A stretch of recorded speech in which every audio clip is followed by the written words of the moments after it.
Xbox, hands down.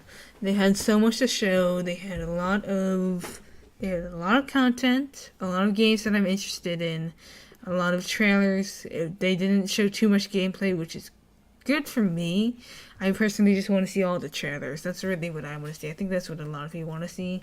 Some gameplay is fine, but too much gameplay gets old and it's unnecessarily long. Second place, Bethesda. I liked what they did with the showing. I liked the things that they showed, and again, it has something to do with the content. It's at the end of the day, it is the content that determines who wins. Whether they have a lot to show or not.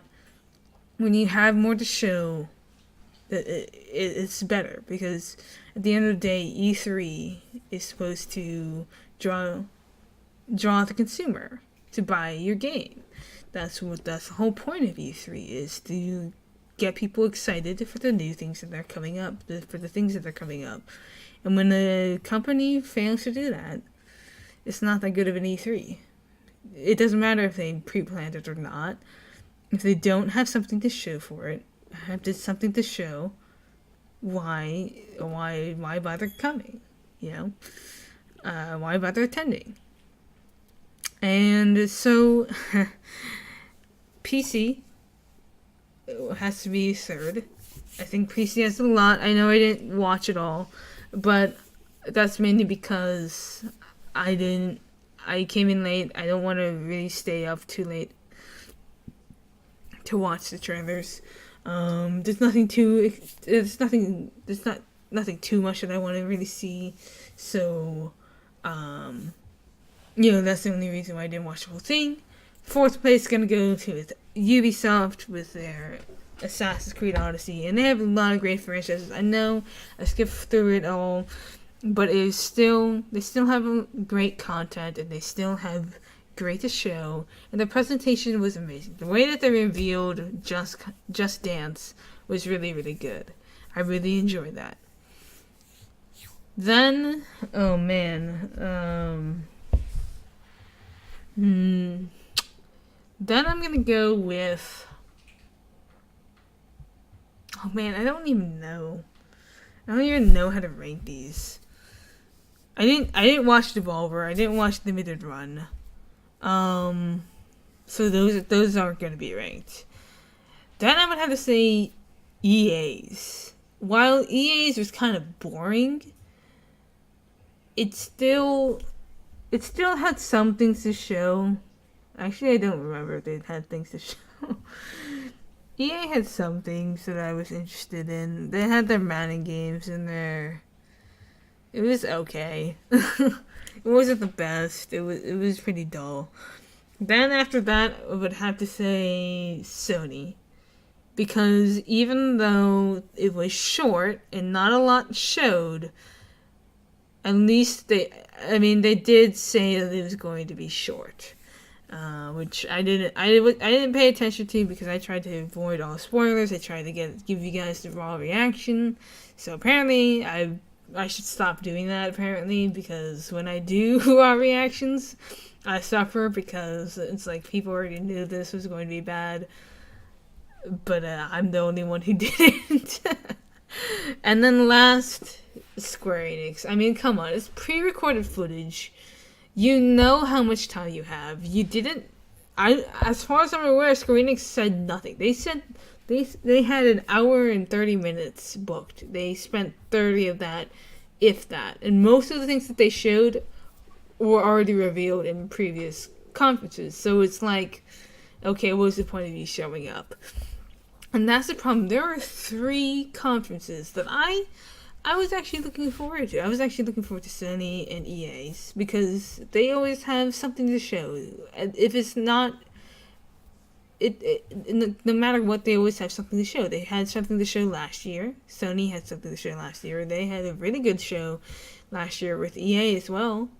And this year, they haven't brought it. It's kind of disappointing. Bethesda and Xbox, hands down, have had the best showings I've seen in a while. PC, I could say the same if I saw the whole thing, but I'm not going to. I'm not going to say anything too much, because I didn't watch it. I didn't watch the whole thing, so I can't really say too much about it.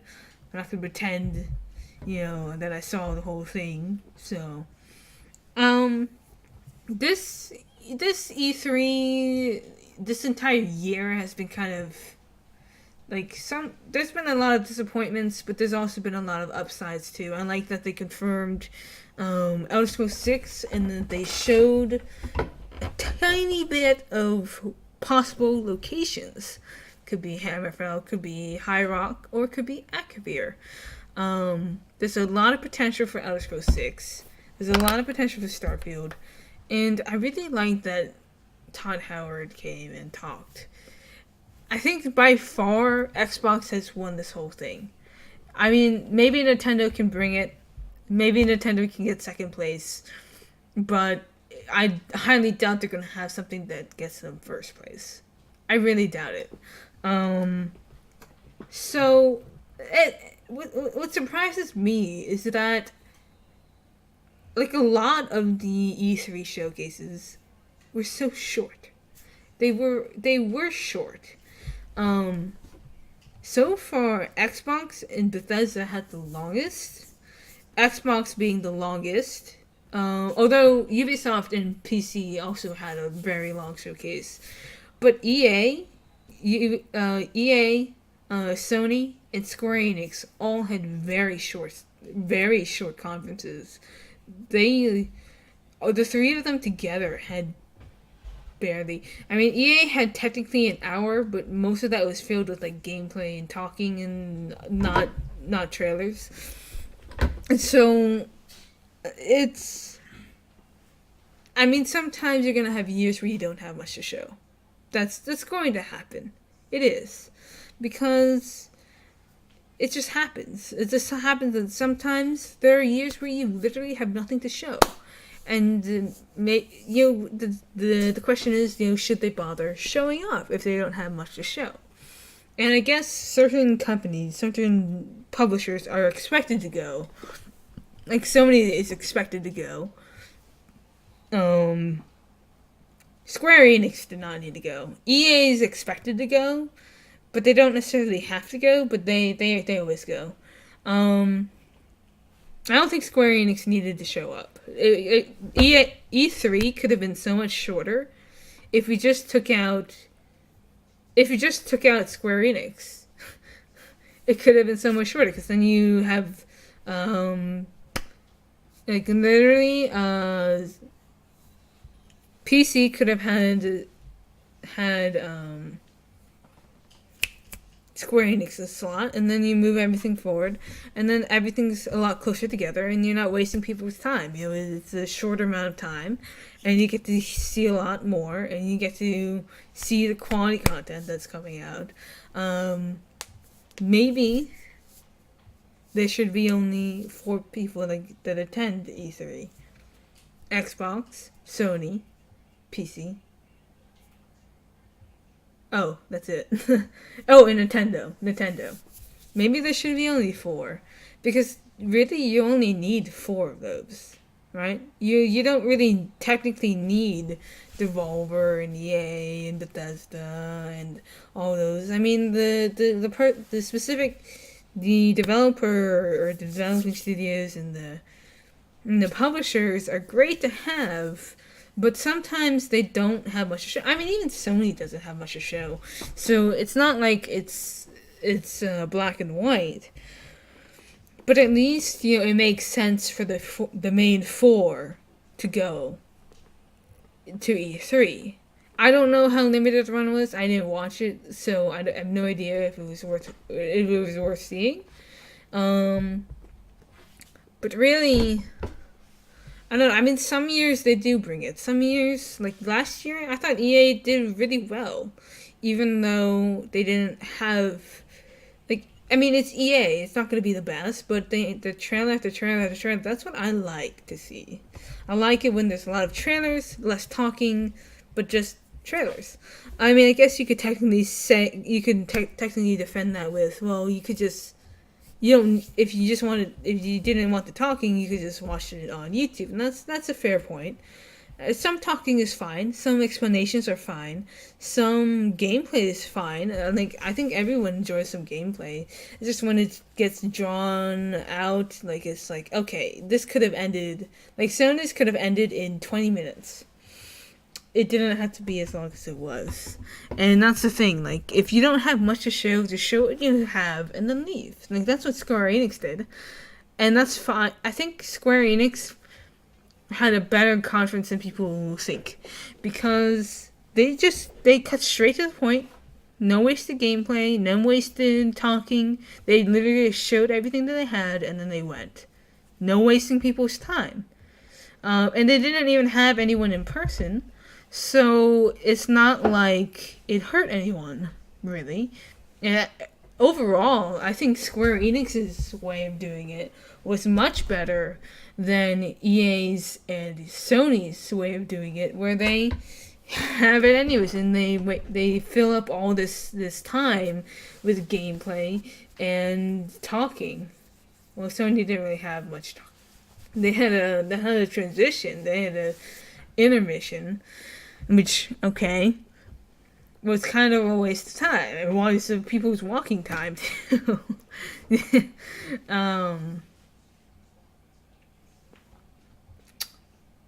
I don't think Sony should be untouchable. People who treat them like they are, people treat them like Sony's this god or something, and that they're always perfect, but they're not. They have done the same things that Microsoft and Bethesda have all done. It's just that people care less about them, about the flaws that they do, because Sony's so perfect. Sony is the best company, and they're not. They're just like every other company. They have their bad years. They have years where they don't have much to show, and there's nothing wrong with that. I, as a consumer, can comment on that, and there's nothing wrong with doing so. Because at the end of the day, it matters what the games that are coming out is what matters. That's at the end of the day, that's all that matters, is what the games that are coming out. That's what people want from E3. They want to hear the games that are coming out. And Sony showed maybe one new game. Like at that point it's just like, what's the point? I mean, I guess this year is not a good year for games to come out. It's kind of weird because I thought, I've always been thinking that 2018 is going to be the year of the games, but it seems that there's not a lot coming out this year. And maybe it's because there was so much last year that they had nothing to show. But here's the thing. They could have easily had a lot to show, because the things that they announced in 2017 weren't coming out until 2019. So they could have easily split some of that and say, hey, we're going to reveal this in 2017, and then we're going to reveal this in 2018. Would have been fine. And that's the thing. You have to be smart. You have to play the long game. If you know that you're not going to have so many releases, and so much, you're not going to have a lot in 1 year, then you split it. Hey, so these ones are coming out late 2019. So why don't we save these ones for 2018 so we have stuff to show?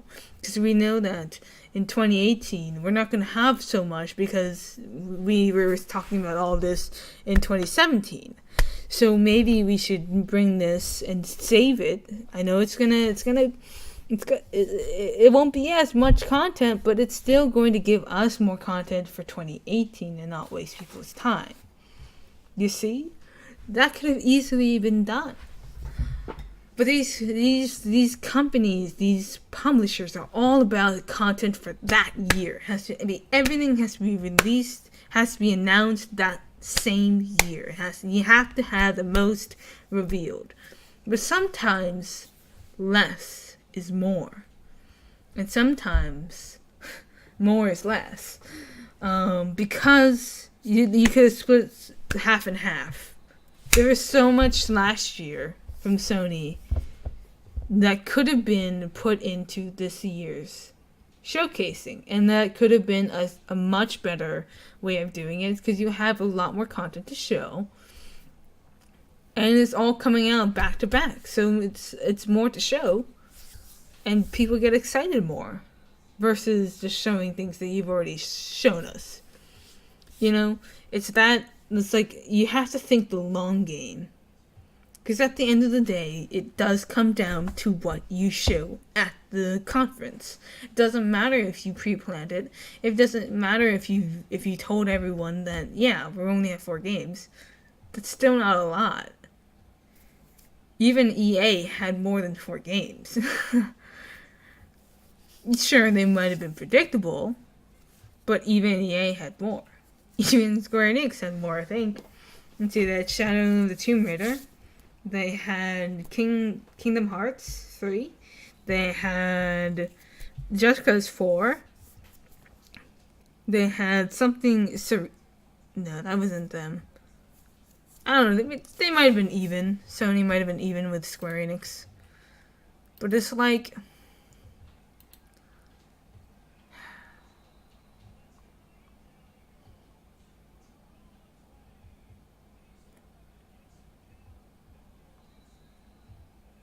Like, it's just...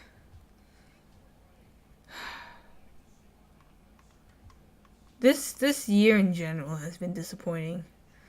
This year in general has had so much lacking.